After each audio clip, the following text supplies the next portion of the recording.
Adnan, thank you very much. I would like to thank the Oxford Union for inviting me here, Pakistan Oxford Society, and especially this, the Pakistani Knowledge Initiative taken by Adnan and his team. As he quite rightly said, knowledge is the basis on which nations are built on. And this is a great initiative because this will enable our best talent pool, which is outside Pakistan, to coordinate this talent pool so that we can not only collect money for Namal University, but also have the knowledge capital. We need PhDs, we need professors to come and work in Namal University, which is my passion.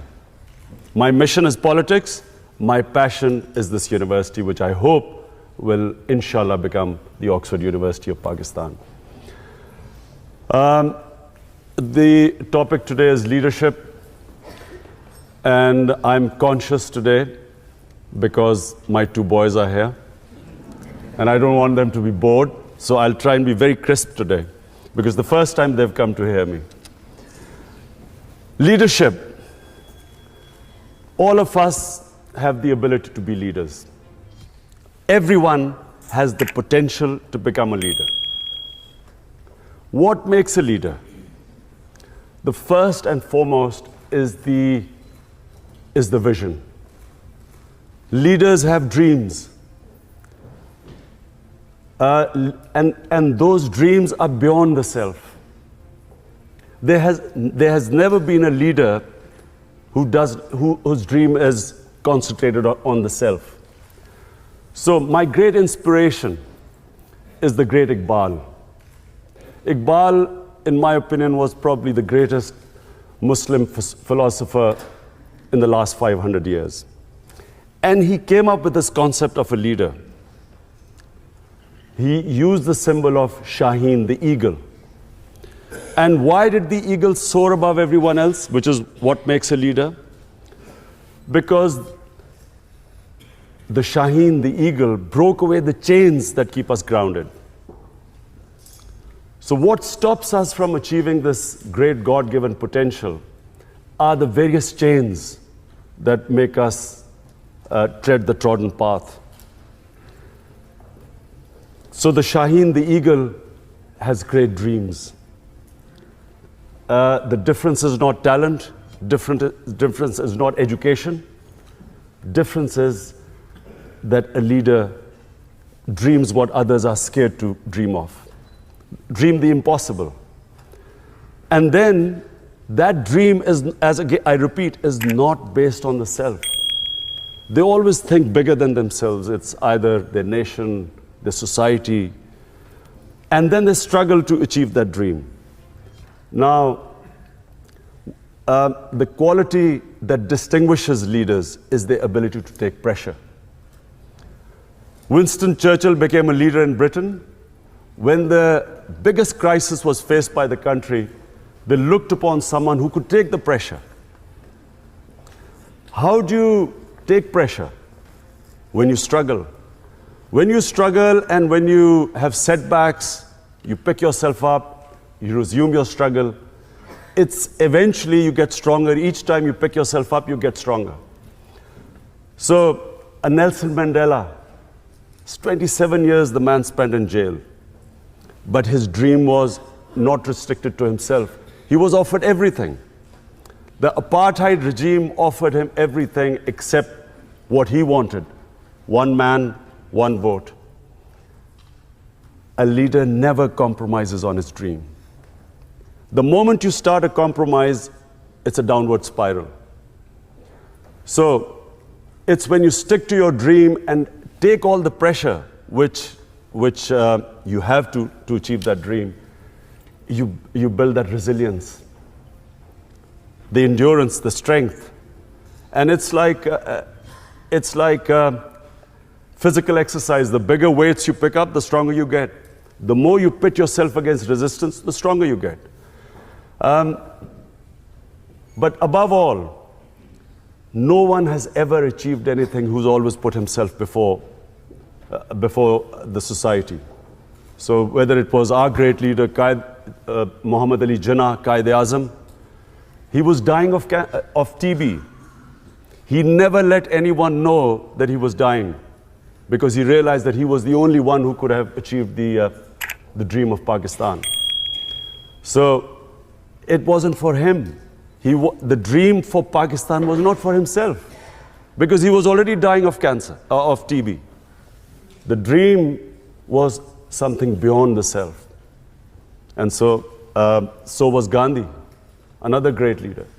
Mandela, our prophet, peace be upon him, the greatest leader.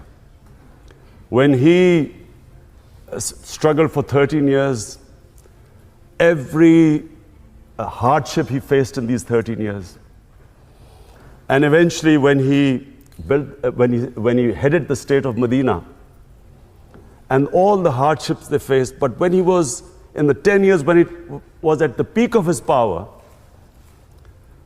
the famous address at Arafat, where 100,000 people standing and him addressing them from the Mount of Arafat. And he asked the people, can you bear witness in front of God that I have conveyed his message to you? So the 100,000 people said yes. And then people started crying. They started crying because they realized that he had just come to deliver a message. The objective was not power. He still lived in that little house, which was the Masjid al-Nabi, the little few rooms which he had when he came with nothing. So it was never for the self. And the moment he had achieved his mission, everyone cried because they knew that he was going to go. Similarly, if you look at any big name, they had a bigger vision. So number one is the vision. Number two, a leader can only achieve his mission if he conquers his fears. The biggest impediment in the way of people achieving their mission is that they get scared. They get scared of humiliation, failure. A lot of people don't attempt things because they're scared that people will laugh at them. People get scared because they're scared they'll lose their livelihood. I'll lose my job, I might not get a better job, and so they don't take a risk. And then, of course, above all, the greatest fear of death. That stops people from chasing their dreams. So fear is the biggest impediment in the way, not just of someone becoming a leader, but from anyone achieving their potential in life. It's fear that stops us along the way, makes us compromise. In my 13 years in politics, so many times, in 16 years in politics, so many times, I was offered compromises to become part of a government, accept something less. There's always a temptation during bad times to accept something lesser than your dream. And that's where the downward slide, as I said, starts. So fear is, you get scared along the way, people will say you can't do it. The moment you accept in your mind that you can't do it, you won't do it. As long as you think, as long as you do not accept defeat, failure cannot defeat you. You only lose when you give up. As long as you keep pursuing your dream, every setback is a time to analyze where you went wrong. Analyze your mistakes, correct them, pick yourself up, start your struggle again. One of the great attributes of a good leader is his ability to analyze where he went wrong. The ability to be their own best critic. They should be able to analyze, because you can always come up with a wrong analysis and go take the wrong road. When you have a setback, you will always have access to a lot of advice. A lot of people will be giving you suggestions. Suggestions are free, so there are plenty of them. It's then the ability to know, and you should be your own best critic. And finally, a leader must have integrity. You cannot have a leader who does not have credibility. People only follow someone who they trust. So all the great leaders, and our great leader, Jinnah, or even his opponents always knew him to be an honest man. He spoke straight, people trusted him, they knew where they stood with him. Of course, that was also the greatest, our prophet, peace be upon him, was called the honest one, the truthful one, Al-Amin. A leader cannot not be credible. You can't be a leader if you do not have credibility. So credibility is one of the biggest reasons why people follow you. They have to trust you to go out and risk their lives for you. So all great leaders always were trusted by the people who followed them. So these are the three main qualities that makes a leader. From my own experience, I found when I played cricket as captain, cricket was the only sport that needs leadership. No other sport needs a leader. The coach is everything. I found in cricket that when the chips were down, the entire team looked towards the captain. Captaincy only came in moments of crisis.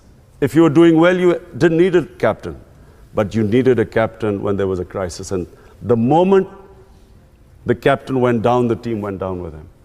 As long as the captain would not accept defeat, the players always looked at his body language, not the speeches he made. What was his body language? If his body language betrayed fear or if the body language reflected defeat, the team would give up. When I was building the hospital, it was far more difficult than something I had ever done on the cricket field. And all along the way, there were people who used to say, you can't do it. The first ever meeting we had, we were trying to clear the concept of building a cancer hospital in Pakistan. So I had 20 doctors, top doctors from Lahore invited to give me advice how to start, how to build a cancer hospital. 19 out of 20 said you cannot build a cancer hospital in Pakistan. The government of Punjab had tried, they had failed to build the hospital. Only one said that you can build a hospital, but that doctor said that you cannot treat cancer patients free. Today, Shaukat Hanum is the only private cancer hospital anywhere in the world where 70% of patients get free treatment.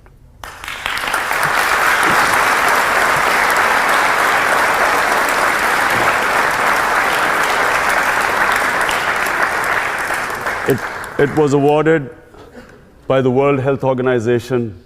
WHO awarded Shaukat Hanum for services to humanity as the only private cancer hospital, which is also the biggest charitable institution in Pakistan.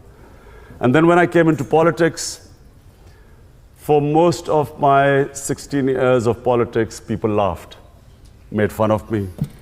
He's too naive, doesn't understand politics. And all along the way, I was told one thing. To succeed in Pakistani politics, you have to do as the Romans do. So you have to make compromises and so on. And I was always offered compromises.